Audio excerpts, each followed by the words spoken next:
And as the senators, both senators from Montana have asked you to keep an eye on Butte and Anaconda, I'm going to ask you to keep an eye on Fairbanks. We've had an opportunity, again, to speak to the challenges that the Fairbanks North Star Borough has with regards to meeting EPA air quality requirements.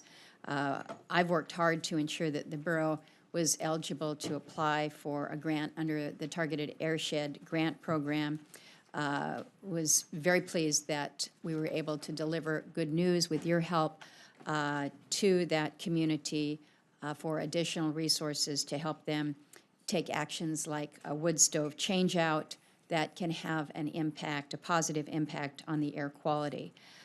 As you are likely aware, EPA has reclassified Fairbanks as a serious non-attainment air for the fine particulate air pollution, and it requires the state to formulate a plan of attainment no later than December 31. And we've had an opportunity to speak about this issue and the very specific challenges that Fairbanks has at this point, access to alternative energy sources are limited. They don't have natural gas that comes into the community yet. We've been working for years talking about various proposals, everything from trucking to the hopes that we will see the ability to have gas piped, but our reality is that we are very, very limited with the options.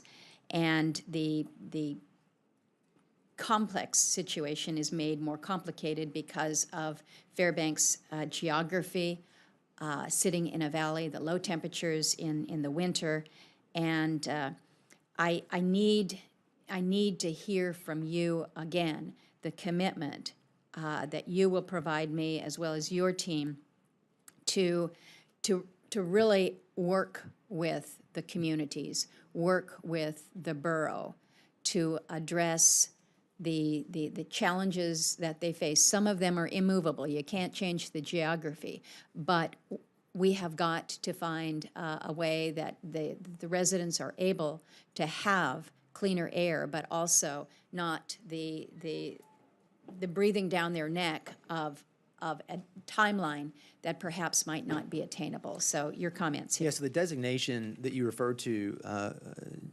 Chairman, actually provided additional time, and that was important. And we have been working diligently internal to the Air Office at the EPA to address these matters. I think at some point it may just simply require rulemaking to address these standards that have been set previously. And I've actually been engaged in conversations with Bill Wareham and others in the office about steps and alternatives there. But ultimately, we want certainty and clarity, and we want to make sure that the standards that have been set are fair and that they actually achieve what they're supposed to achieve, but also take into consideration the exceptional circumstances that's represented by Fairbanks.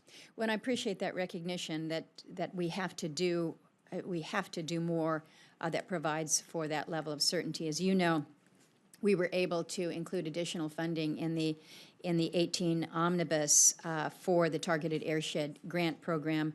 I would imagine that Fairbanks would apply again, and hopefully they would be considered favorably given the situation there. But I appreciate kind of the multi-pronged approach that you are taking to a very, very serious challenge in this region. And I think the airshed grants, the targeted grants, I think were $4 million or so. If Yes, I recall $4 million to yes. Fairbanks. Both in 17 and I think recently in 18. Yeah, which helps that community a great deal.